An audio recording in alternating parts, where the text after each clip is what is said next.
ಈ ಸಮಾರಂಭದ ದಿವ್ಯ ಸಾನ್ನಿಧ್ಯವನ್ನು ವಹಿಸಿಕೊಂಡಿರುವ ಶಿವಾಚಾರ್ಯ ರತ್ನ, ಧರ್ಮರತ್ನ, ಸದ್ಧರ್ಮ ಶಿಖಾಮಣಿ, ರಾಜ್ಯೋತ್ಸವ ಪ್ರಶಸ್ತಿ ಪುರಸ್ಕೃತರು ಅಲ್ಲದೆ ಸಾಹಿತಿಗಳು ಆಗಿರುವಂಥ ಪರಮ ಪೂಜ್ಯ ಡಾಕ್ಟರ್ ಚನ್ನವೀರ ಶಿವಾಚಾರ್ಯ ಮಹಾಸ್ವಾಮೀಜಿಗಳ ಪಾದಗಳಿಗೆ ಅನಂತ ನಮನಗಳನ್ನು ಸಲ್ಲಿಸ್ತಾ, ಈ ಎರಡೂ ಪುಸ್ತಕಗಳನ್ನು ಲೋಕಾರ್ಪಣೆ ಮಾಡಿರುವಂಥ ನನ್ನ ವಿದ್ಯಾಗುರುಗಳು ಮತ್ತು ಈ ನಾಡಿನ ಶ್ರೇಷ್ಠ ಶಾಸನ ತಜ್ಞರು, ಇಡೀ ಕರ್ನಾಟಕದ ಕನ್ನಡ ವಿಶ್ವವಿದ್ಯಾನಿಲಯ, ಇವತ್ತು ಕನ್ನಡ ವಿಶ್ವವಿದ್ಯಾನಿಲಯವೇ ನಮ್ಮ ಹಾರ್ಕೋಡಿಗೆ ಬಂದಿದೆ.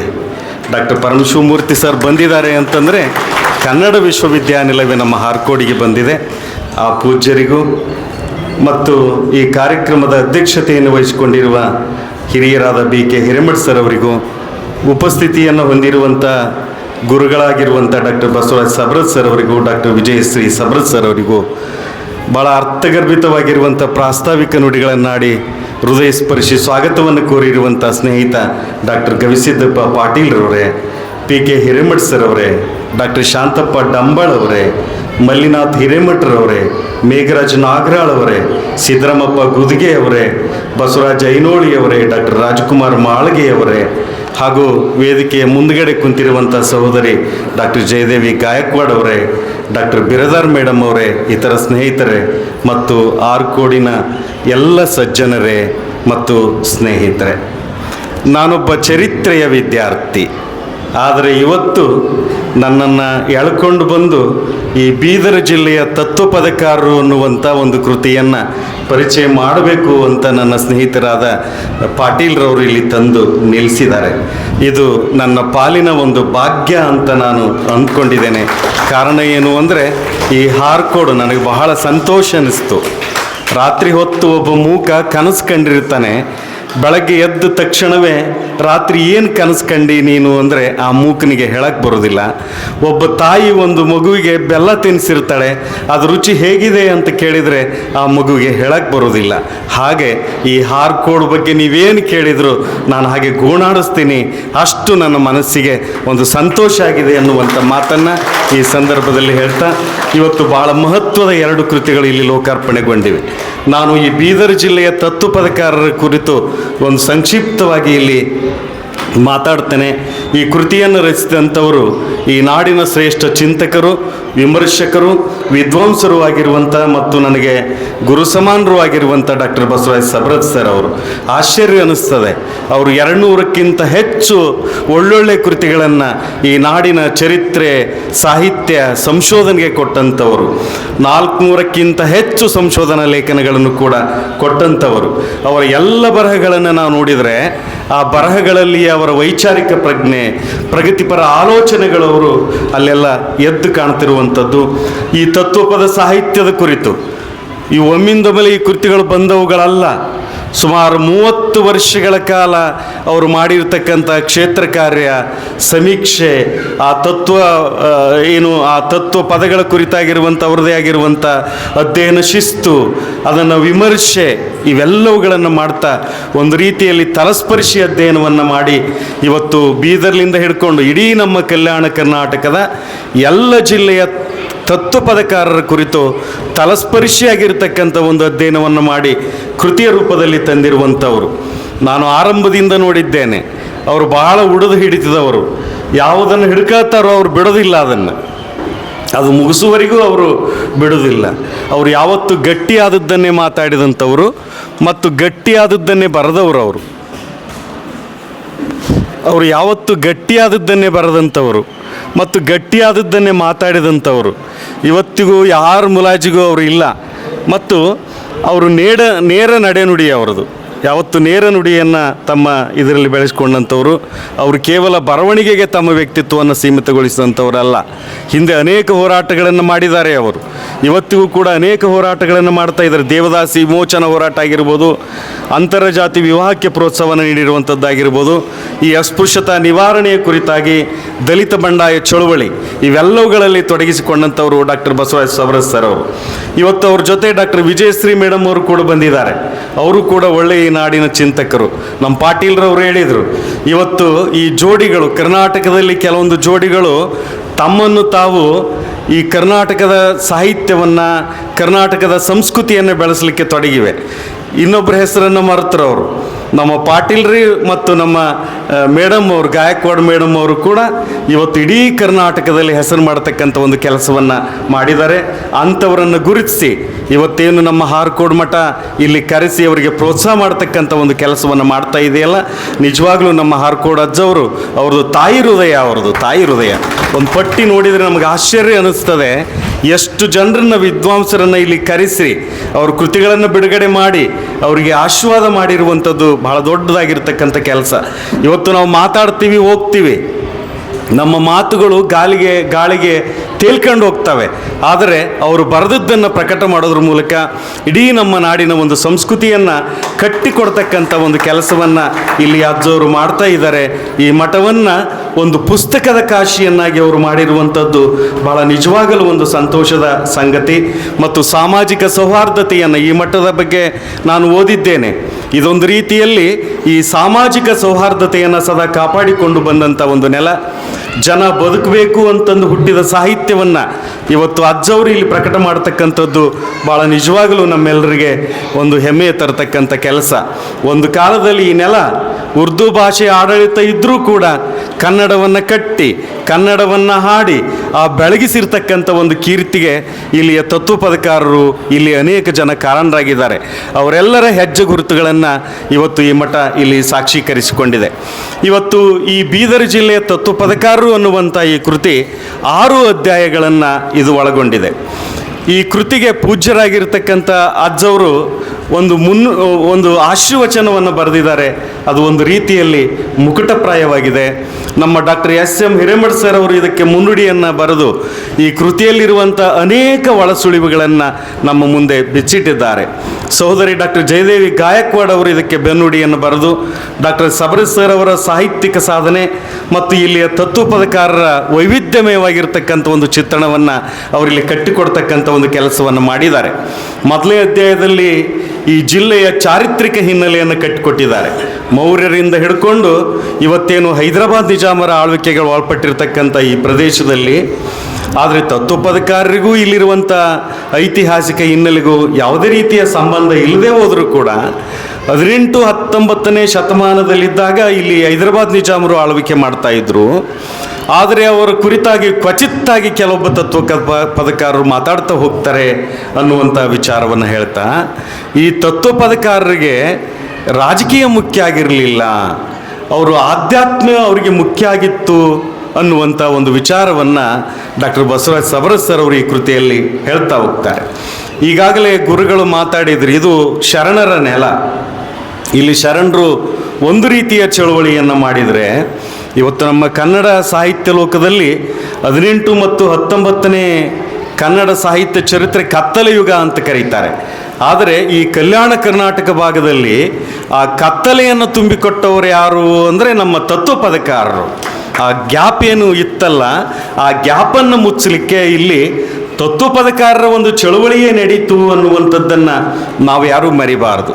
ನಮ್ಮ ಬಸವರಾಜ್ ಸಬರಸ್ ಅವರು ಬಹಳ ಒಂದು ಶಿಸ್ತಿನಿಂದ ಯಾವುದೇ ಒಂದು ವಿಷಯವನ್ನು ವಿಶ್ಲೇಷಣೆ ಮಾಡುವಾಗ ಅವರಲ್ಲಿ ಸಂಶೋಧನಾ ಶಿಸ್ತಿದೆ. ತತ್ವಪದಕಾರರ ಕಾಲಘಟ್ಟವನ್ನು ಅವರು ವಿಭಾಗ ಮಾಡ್ತಾ ಹೋಗ್ತಾರೆ.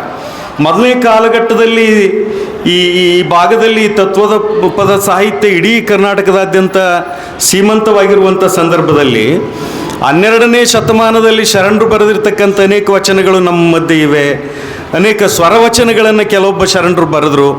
ಆದರೆ ಈ ಭಾಗದಲ್ಲಿ ಅಂಥ ಸ್ವರವಚನಗಳನ್ನು ಬರೆದಿರುವಂಥ ಶರಣರು ಇಲ್ಲ. 2ನೇ ಕಾಲಘಟ್ಟದಲ್ಲಿ ಅನೇಕ ಜನ ಶಿವಯೋಗಿಗಳು ತಮ್ಮ ಸಾಹಿತ್ಯವನ್ನು ಸೃಷ್ಟಿ ಮಾಡಿದರು. ಅಂಥ ಸಾಹಿತ್ಯವೂ ಕೂಡ ಈ ಭಾಗದಲ್ಲಿ ಆ ಪ್ರಯೋಗ ಇಲ್ಲಿ ನಡೀಲಿಲ್ಲ. ಆದರೆ 3ನೇ ಘಟ್ಟ ಇದೆಯಲ್ಲ, ಅದು 18ನೇ ಶತಮಾನದ ಆ ಕಾಲಘಟ್ಟದಲ್ಲಿ ಯಥೇಚ್ಛವಾಗಿ ಈ ಭಾಗದಲ್ಲಿ ತತ್ವಪದಕಾರರು ಹುಟ್ಟಿಕೊಳ್ತಾರೆ ಎನ್ನುವಂಥದ್ದು. ಅವರು 44 ಜನ ತತ್ವಪದಕಾರರನ್ನು ಇಲ್ಲಿ ಅವರು ಗುರುತಿಸಕ್ಕಂಥ ಒಂದು ಕೆಲಸವನ್ನು ಮಾಡುತ್ತಾರೆ. 20 ಅಂದರೆ 3ನೇ ಘಟ್ಟವನ್ನು ವಿಭಾಗ ಮಾಡ್ತಾರೆ ಅವರು. ಸ್ವಾತಂತ್ರ್ಯ ಪೂರ್ವ ಮತ್ತು ಸ್ವಾತಂತ್ರ್ಯದ ನಂತರ. ಸ್ವಾತಂತ್ರ್ಯ ನಂತರದಲ್ಲಿ 120 ಜನ ತತ್ವಪದಕಾರರು ಇಲ್ಲಿ ತತ್ವಪದವನ್ನು ಬರೆದಿದ್ದಾರೆ ಅಂತನ್ನೋದನ್ನು ಕೊನೆಯಲ್ಲಿ ಒಂದು ಪಟ್ಟಿಯನ್ನೇ ಕೊಡ್ತಾರೆ.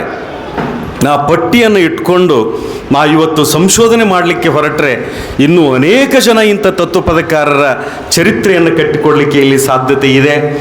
ಇವತ್ತು ಸುಮಾರು 56 ತತ್ವಪದಕಾರರಿದ್ದು 12 ಜನ ಸಾಹಿತ್ಯ ಸಂಕಲನವನ್ನು ಪ್ರಕಟ ಮಾಡಿದ್ದಾರೆ. 44 ಜನ ತತ್ವಪದಕಾರರ ಸಂಕಲನಗಳು ಇವತ್ತಿಗೂ ಕೂಡ ಹೊರಬಂದಿಲ್ಲ. ಅದನ್ನು ನಾವು ಮುಂದೆ ಮಾಡಬೇಕಾಗಿದೆ ಅನ್ನುವಂಥ ಒಂದು ಎಚ್ಚರಿಕೆಯನ್ನು ಕೊಡ್ತಾರೆ.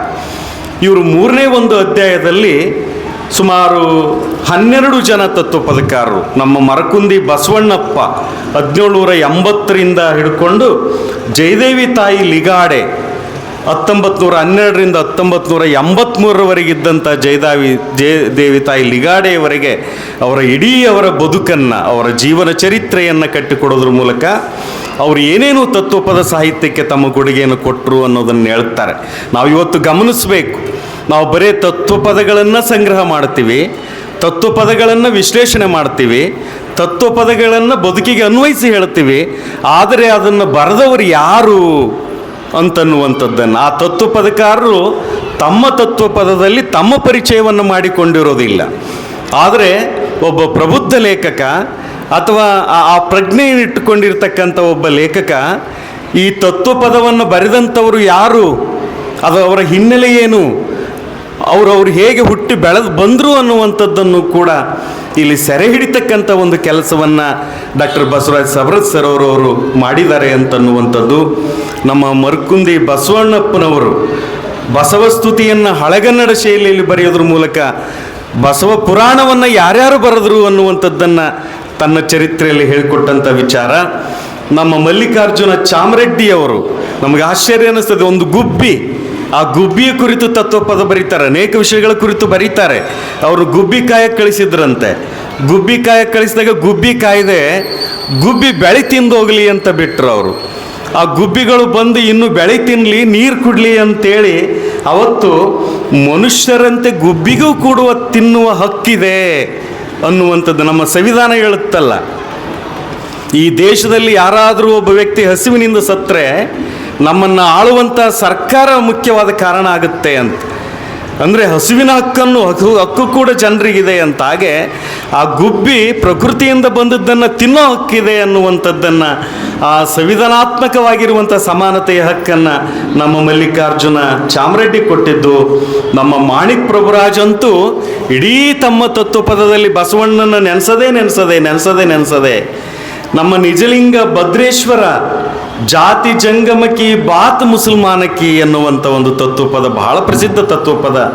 ನಾವು ಮಡಿವಾಳ ಕೆಂಚಣ್ಣವರು ಸುಮಾರು 10ಕ್ಕಿಂತ ಹೆಚ್ಚು ತತ್ವಪದವನ್ನು ಬರಿತಾ ಬಸವನೇ ನನ್ನ ತಾಯಿ ತಂದೆ ಅನ್ನೋ ಮಾತನ್ನು ಅವರು ಹೇಳಿರುವಂಥದ್ದು. ಅದನ್ನು ನಮ್ಮ ವಿಜಯಶ್ರೀ ಸವರದ ಮೇಡಮ್ ಅವರು ಒಂದು ದರಿನಾಡಿನ ತತ್ವಪದಗಳಲ್ಲಿ ಒಂದು 43 ತತ್ವಪದಗಳನ್ನು ಅದನ್ನು ಸಂಗ್ರಹ ಮಾಡ್ತಕ್ಕಂಥ ಒಂದು ಕೆಲಸವನ್ನು ಮಾಡಿದ್ದಾರೆ. ದುಮ್ಮನ ಪೂಜೆ ಸಿದ್ಧಪ್ರಭು, ದುಮ್ಮನಪುರದ ಸಿದ್ಧಪ್ರಭು, ಆತ ಚತುರ್ಭಾಷಾ ಪಂಡಿತನಾಗಿದ್ದ. ನೋಡ್ರಿ, ಆತನ ಸಾಹಿತ್ಯವನ್ನು ಒಬ್ಬ ವ್ಯಕ್ತಿಯೇ ಕುರಿತು ಒಂದು PhD ಅಧ್ಯಯನವನ್ನು ಕೈಗೊಳ್ಳಬಹುದು ಅನ್ನುವಂಥ ಒಂದು ಒಳಸುಳಿವನ್ನು ಡಾಕ್ಟರ್ ಬಸವರಾಜ್ ಸವರತ್ ಸರ್ ಅವರು ಇಲ್ಲಿ ಕೊಟ್ಟಿದ್ದಾರೆ. ನಮ್ಮ ಲೆಂಗಂಟಿ ಕರಿಬಸವೇಶ್ವರ ವಡ್ಡರನ್ನು ಕುರಿತು ಹೇಳ್ತಾನೆ, ಗುರುವಿನ ಮಹತ್ವ, ಸಜ್ಜನರ ಕುರಿತು ಹೇಳ್ತಾ ಈ ವಡ್ಡರ ಮಹತ್ವವನ್ನು, ಒಂದು ಜಾತಿಯ ವೃತ್ತಿ ಎಷ್ಟು ಮಹತ್ವದ್ದು ಅಂತ ತಮ್ಮ ತತ್ವಪದದಲ್ಲಿ ಕಟ್ಟಿಕೊಟ್ಟಿದ್ದಾನೆ. ಕಲ್ಲ ಒಡಿಲಾಕ ಬಲ್ಲವ ಬೇಕೋ, ಕುಲ್ಲ ಮನುಜರಿಗೆ ಹೇಳದ ಸಾಕೋ, 3 ಕಲ್ಲಿಗೆ ಮನಿ ಮುಗಿಬೇಕು, ಅರಿವಿನಲ್ಲಿ ಯಾರು ರಥವಿರಬೇಕು ಅನ್ನುವಂಥ ಒಂದು ವಿಚಾರವನ್ನು ನಮ್ಮ ಕೊಹಿನೂರು ಹುಸೇನ್ ಸಾಬ, ನೋಡ್ರಿ, ಆತ ಮುಸಲ್ಮಾನನಾಗಿದ್ದರೂ ಕೂಡ ಇದೇ ನಮ್ಮ ಹಾರಕೋಡದ ಚನ್ನಬಸವ ಶಿವಯೋಗಿಗಳ ಜೊತೆಯಿಂದ ಲಿಂಗದೀಕ್ಷೆಯನ್ನು ಪಡ್ಕೊಳ್ಳೋದ್ರ ಮೂಲಕ ವೀರಶೈವ ಸಿದ್ಧಾಂತದ ಬಗ್ಗೆ ಬಹಳ ಅಥೆಂಟಿಕ್ಕಾಗಿ ಮಾತಾಡ್ತಿರ್ತಕ್ಕಂಥ ಒಬ್ಬ ತತ್ವಪದಕಾರ. ಆ ತತ್ವಪದಕಾರ ನಮ್ಮ ಹಾರಕೋಡಿನ ಮುತ್ಯನ ಬಗ್ಗೆ ಹೇಳ್ತಾನೆ. ಹಾರಕೋಡ ಮುತ್ಯಾನ ಹಂತಿಲಿ ಹೋಗಿ ಚಿಂತೆಯ ಬಿಡಬೇಕು, ಸಂತೋಷದಿಂದ ಭಜನೆಯ ಮಾಡಿ ಮುಕ್ತಿಯ ಪಡಿಬೇಕು. ಹಾರಕೋಡ ಮುತ್ಯಾನ ನಾಮವ ಭಕ್ತಿಯಿಂದ ನುಡಿರಿ, ಮಿಥ್ಯ ಎಂಬ ಅನಚಾರ ಹೋಗ್ತದ, ನಿತ್ಯ ಹೊತ್ತು ದುಡಿರಿ ಎನ್ನುವಂಥ ಒಂದು ಸಂದೇಶವನ್ನು ಆ ಕೊಹಿನೂರು ಹಸನ್ ಸಾಬ ಕೊಡ್ತಾನೆ. ಮಂಕಾಲ ಹನುಮಂತಪ್ಪನಂಥವರು ಯಾರು ನಿನ್ನವರೆಂದು ನಂಬಿದಿ ಹೇಳು ಮನವೇ, ಕಡಿಗೆ ನಿನ್ನನ್ನು ಬಿಡುವರೆಲ್ಲ ಸ್ವಾರ್ಥದ ಜನದ ಆಟ ಅನ್ನುವಂಥ ವಿಚಾರವನ್ನು ಹುಡುಗಿಯ ಗುರುಪಾದಪ್ಪ ಆತ ಇಡೀ ತನ್ನ ಮನೆಯನ್ನೇ ಒಂದು ಸತ್ಸಂಗವನ್ನಾಗಿ ಮಾಡಿದ್ದ ಅನ್ನುವಂಥದ್ದು ನಮ್ಮ ಭೂತಾಳೆ ಶೀಲಪ್ಪನವರು ಅಂತರ್ಜಾತಿ ವಿವಾಹವನ್ನು ಮಾಡೋದ್ರ ಮೂಲಕ ಇವತ್ತೇನು ನಮಗೆ ಅನ್ನ ಕೊಡ್ತಕ್ಕಂಥ ಅನ್ನದಾತನ ಕುರಿತು ಅವರು ತತ್ವಪದಗಳನ್ನು ಬರೆದರು. ಹಳ್ಳಿಗಳು ಕುಡುಕರ ಕೇಂದ್ರ ಆಗಿವೆ, ಇಲ್ಲಿ ಹೋರಾಟದ ಸ್ಮರಣೆ ಇಲ್ಲ ಅನ್ನುವಂಥ ವಿಚಾರಗಳನ್ನು ತಮ್ಮ ತತ್ವಪದದಲ್ಲಿ ಬರೆದಿರುವಂಥದ್ದು. ನಮ್ಮ ಜಯದೇವಿ ತಾಯಿ ಲಿಗಾಡೆಯವರು ಸೊಲ್ಲಾಪುರದವರಾದರೂ ಅವರು ಈ ಭಾಗಕ್ಕೆ ಬಂದು ಎಷ್ಟು ಕೆಲಸವನ್ನು ಮಾಡಿದ್ದಾರೆ. ಮೀನಾಕ್ಷಿ ಬಾಳೆಯವರು ಅವರ ಏನು ತತ್ವಪದಗಳನ್ನು ಸಂಗ್ರಹ ಮಾಡಿದ್ದಾರೆ. ಇವತ್ತು ಅವ್ರು ಹೇಳ್ತಾರೆ, ತಿರುಗಿದರೇನು ಫಲ ಅನ್ನುವಂಥ ಒಂದು ತತ್ವಪದದಲ್ಲಿ, ಅಟ್ಟ ಅಡವಿಯಳು ಬಟ್ಟೆಯ ಕಾಣದೆ ಮಠ ಮಠ ತಿರುಗಿದರೇನು ಫಲ, ದಿಟ್ಟಿ ಶಿವನೊಳು ನೆಟ್ಟನೆ ನಿಲ್ಲಿಸದೆ ಕೆಟ್ಟು ಹೋದರೇನು ಫಲ. ಮಹಿಳೆಯರ ಕುರಿತು ಹೇಳ್ತಾರೆ, ತಾಯಿಗರಳು ಹೇಗಿದೆ ಅಂತನ್ನೋದನ್ನು ಅಳುಲೇದ ಕಂದ ಅಳುತ್ತಿದೆ ಕಂದ ಅಳುವಿಯ ನಿನ್ನ ಹಿಂದಿನ ಜನ್ಮದ ಕೊಳೆ ತೊಳೆಯದೆಂದು ಕಾಲ ಕಳೆಯದಿರು ಬಂದೇವವ್ವ ತವರಿಗೆ ಅನ್ನುವಂಥ ಸಂಗತಿಯಾಗಿರಲಿ. ಶರಣರ ಕುರಿತು ಎಲ್ಲಿಯರೂ ಶರಣರು ಬಲ್ಲವರು ಬಲ್ಲಿರುವರು. ಸಿದ್ದರಾಮನ ಕುರಿತು ಬರೀತಾರೆ, ಬಸವಣ್ಣನ ಕುರಿತು ಬರೀತಾರೆ. ಈ ನೆಲದ ಅನೇಕ ವಿಚಾರಗಳ ಕುರಿತು ಲಿಗಾಡೆ ತಾಯಿಯವರು ಬರೀತಾ ಹೋಗ್ತಾರೆ. ಹಾಗೆ ಇಲ್ಲಿ ಈ 4ನೇ ಅಧ್ಯಾಯದಲ್ಲಿ ಸುಮಾರು 44 ಜನ ತತ್ವಪದಕಾರರನ್ನು ನಮ್ಮ ಸಬ್ರತ್ ಸರ್ ಅವರು ಇಲ್ಲಿ ಕಟ್ಟಿಕೊಟ್ಟಿದ್ದಾರೆ. ನಮ್ಮ ಲಾಡ್ಮನ್ ಶಾ ಮರಾಠಿ ಉರ್ದು ಬಂದಿತ್ತು, ಆತ ಜೀವಂತ ಸಮಾಧಿಯಾದ ಅನ್ನುವಂಥದ್ದು. ಇವತ್ತಿಗೂ ಆ ವ್ಯಕ್ತಿಯ ಹೆಸರಲ್ಲಿ ಒಂದು ದರ್ಗಾ ಸ್ಥಾಪನೆ ಆಗಿರುವಂಥ ಇದೆಲ್ಲ ಚರಿತ್ರೆ. ನಮಗೆ ಇಂಥ ಚರಿತ್ರೆಯ ಅಂಶಗಳು ಕೂಡ ಈ ಕೃತಿಯಲ್ಲಿವೆ. ನಮ್ಮ ಕೊಹಿನೂರು ಭದ್ರಪ್ಪ ಪಾಟೀಲರು ಹಿಂದೂ ಮುಸ್ಲಿಂ ಭಾವೈಕ್ಯತೆ ಬಗ್ಗೆ ಹೇಳಿದರೆ, ಜಹೂರ್ ಆಲೀಶ್ ಫಕೀರ್ ಅವರು ತತ್ವಪದಗಳಿಗೆ ಮಹಾಲಿಂಗ ಅಂತ ಅಂಕಿತ ನಾಮವನ್ನು ಇಟ್ಟಿರುವಂಥ ಸಂಗತಿಯಾಗಿರಲಿ, ಸಂತರಾಮ ಮಹಾರಾಜರು ಮೊಟ್ಟ ಮೊದಲನೇ ಈ ಜಿಲ್ಲೆಯ ದಲಿತ ತತ್ವಪದಕಾರ, ಆತ ಮನೆಯ ಭಾಷೆ ಮರಾಠಿ ಆದರೂ ಕೂಡ ಕನ್ನಡವನ್ನು ಕಟ್ತಕ್ಕಂಥ ಒಂದು ಕೆಲಸವನ್ನು ಶೇಖ್ ಮೊಹಮ್ಮದ್ ಶಿಲಾರ್ ಸಾಬ್ ನೋಡಿ, ರಜಾಕರ್ ಹಾವಳಿಯನ್ನು ಎಷ್ಟು ಚೆನ್ನಾಗಿ ಆತ ಚಿತ್ರಿಸ್ತಾನೆ ಅಂದರೆ, ಕಾಸಿಮ ರಜ್ವಿ ಇದ್ದ ಪ್ರಧಾನ ಪತ್ರದಾಗ ಉತ್ತರ ಬರದಾನ, ಏಸ್ ಹೆಣ ಬಿದ್ರು ಬೀಳಲಣ್ಣ, ಆ ಹುದ್ದೆಕ್ಕೆ ಬರ್ತೀನಿ ದಿಲ್ಲಿತನ, ಲಾಲ್ ಕಿಲ್ಲಕ್ಕೂ ಜಂಡ ಹಚ್ತೀನಿ ಅನ್ನುವಂಥ ಈ ತತ್ವಪದ ಏನಿದೆಯಲ್ಲ, ಆ ರಜಾಕಾರನ ಮನೋಸ್ಥಿತಿ ಹೇಗಿತ್ತು ಅಂತನ್ನೋದನ್ನು ನಮಗೆ ಚಿತ್ರಿಸ್ತದೆ. ಮಸ್ತ ಅಲಿಶಾ ಖಾದರಿ ವೀರಶೈವನಾಗಿ ಲಿಂಗ ದೀಕ್ಷೆಯನ್ನು ಪಡ್ಕೊಂಡು ಶಿಷ್ಯರಿಗೆ ಲಿಂಗ ದೀಕ್ಷೆಯನ್ನು ಕೊಟ್ಟಂಥ ಒಂದು ವಿಚಾರ. ಗುಂಡಪ್ಪ ಹರಿಜನ್ ಅಂತವರು ಅನಕ್ಷರಸ್ಥರಾಗಿದ್ದ, ತನ್ನ ಗೆಳೆಯರೊಂದಿಗೆ ಗಾಂಟಿ ಶಾಲೆಯಲ್ಲಿ ಆತ ವಿದ್ಯೆ ಕಲಿತು ಆ ವ್ಯಕ್ತಿ ಅವತ್ತು ತತ್ವಪದಗಳನ್ನು ಬರೆದ ಅಂತನ್ನೋದು. ಹುಲಸೂರಿನ ಕಾಡಾದಿ ಗೌರಮ್ಮ ಜಾತಿ ಅಪಾಯಕಾರಿ ಅಂತ ಹೇಳ್ತಾಳೆ ಒಬ್ಬ ಮಹಿಳೆ. ಮುಸ್ಲಿಂ ಬಣಜೀಗ ಬ್ಯಾರೆ ಅಂತಾರ, ಕುಲ್ಲಾಸ ಮಾಡಿರಿ ಜಾತಿನ, ಕಣ್ಣ ಮೂಗ ಕಿವಿ ಬ್ಯಾರೆ ಎಲ್ಯಾವ ಅಂತ ಪ್ರಶ್ನೆ ಕೇಳ್ತಾಳೆ.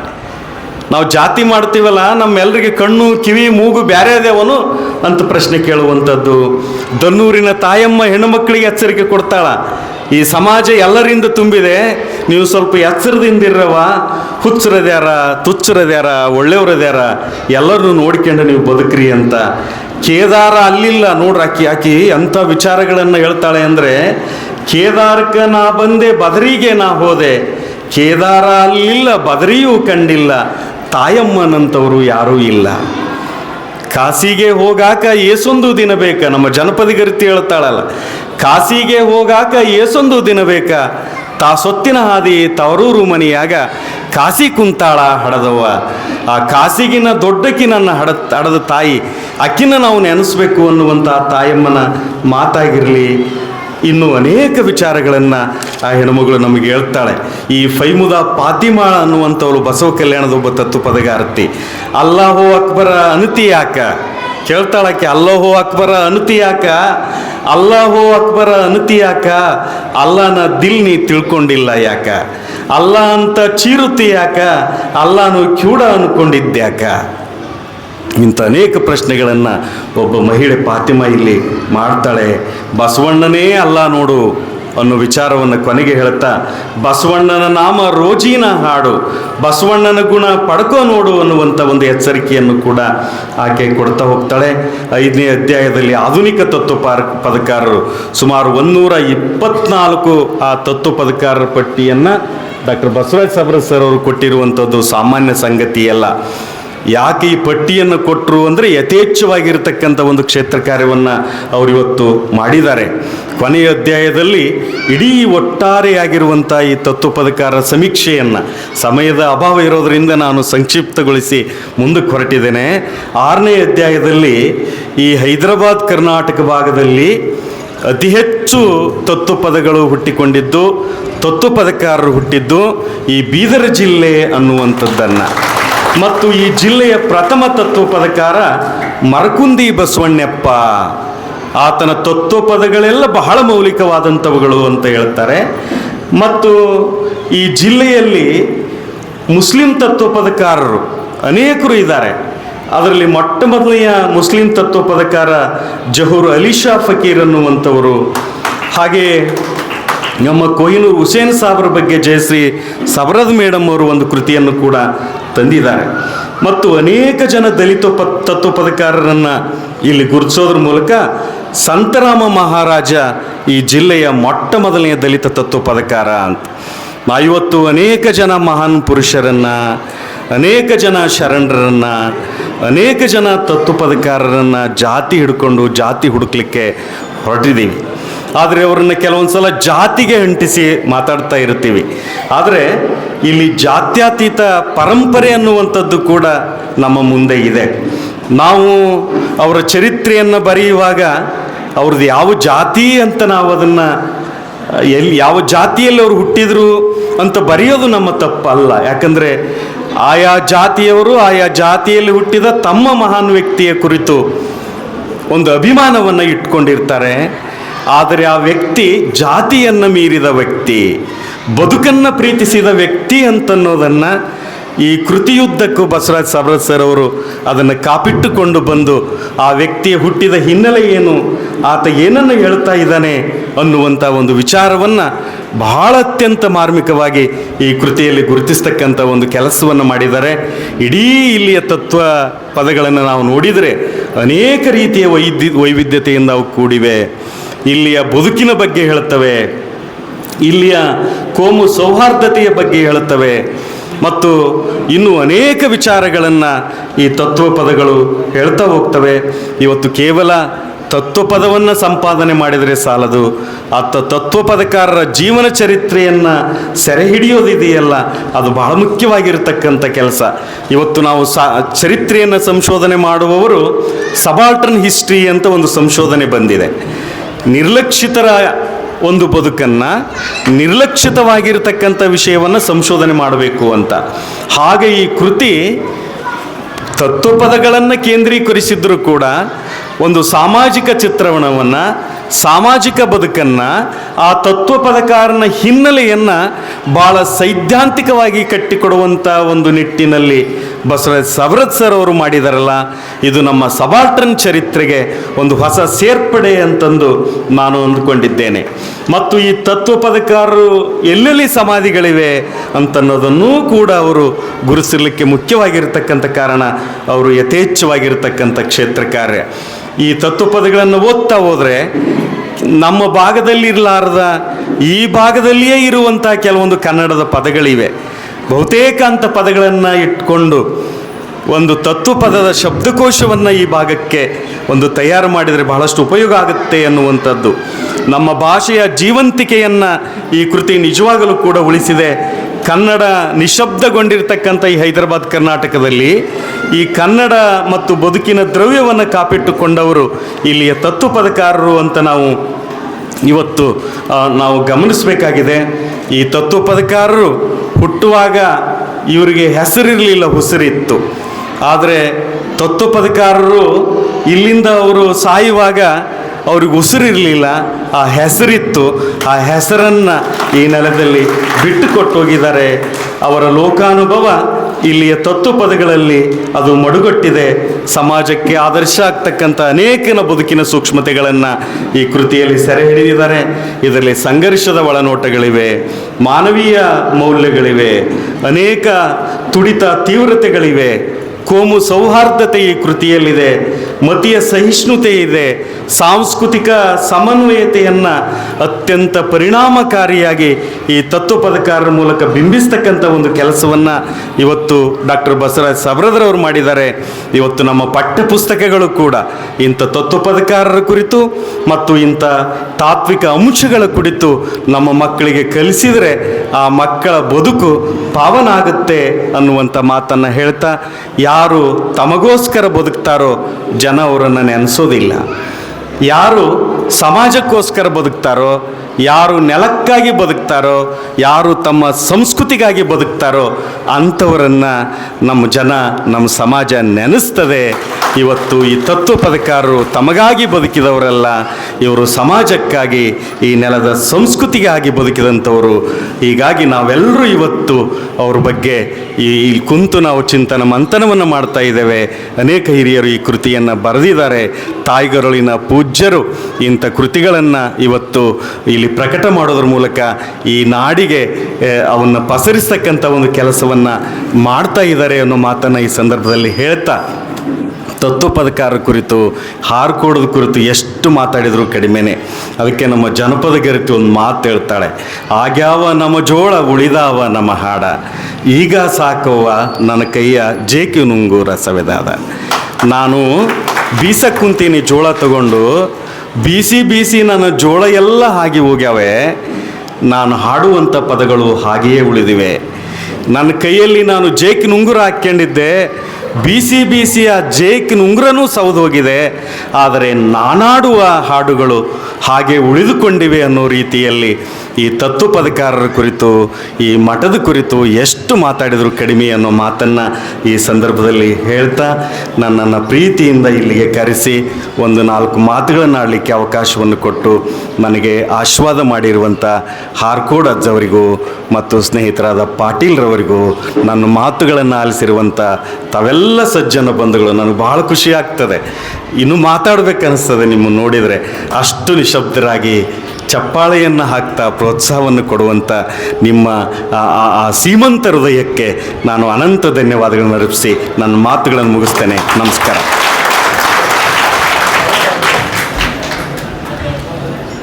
ಬೀದರ್ ಜಿಲ್ಲೆಯ ತತ್ವಪದಕಾರರ ಕೃತಿ ಕುರಿತು ಅತ್ಯಂತ ಕಡಿಮೆ ಸಮಯದಲ್ಲಿ ಸಮಗ್ರವಾಗಿ ಪ್ರೊಫೆಸರ್ ಡಾಕ್ಟರ್ ಅಮರೇಶ್ ಯತ್ಗಲ್ ಸರ್ ಅವರು ಪರಿಚಯ ಮಾಡಿಕೊಟ್ಟಿದ್ದಾರೆ.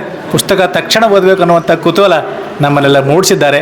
ಹಾರ್ಕೋಡ್ ಮಠ ಕನ್ನಡದ ಮಠ ಅಷ್ಟೇ ಅಲ್ಲ, ಅದು ಪುಸ್ತಕದ ಕಾಶಿ ಅಂತ ಹೇಳಿದ್ದಾರೆ. ಅವರಿಗೆ ಅನಂತ ಕೃತಜ್ಞತೆಗಳು. ವಾಹಿನಿಯನ್ನು ನಿರಂತರವಾಗಿ ವೀಕ್ಷಿಸಲು ಯೂಟ್ಯೂಬ್ನಲ್ಲಿ ಶ್ರೀ ಹಾರಕೂಡ SRIHARKOOD ಎಂದು ಟೈಪ್ ಮಾಡಿ. ನಮ್ಮ ಈ ಚಾನೆಲ್ಗೆ ಸಬ್ಸ್ಕ್ರೈಬ್ ಮಾಡಿ, ಬೆಲ್ ಅನ್ನು ಒತ್ತಿರಿ.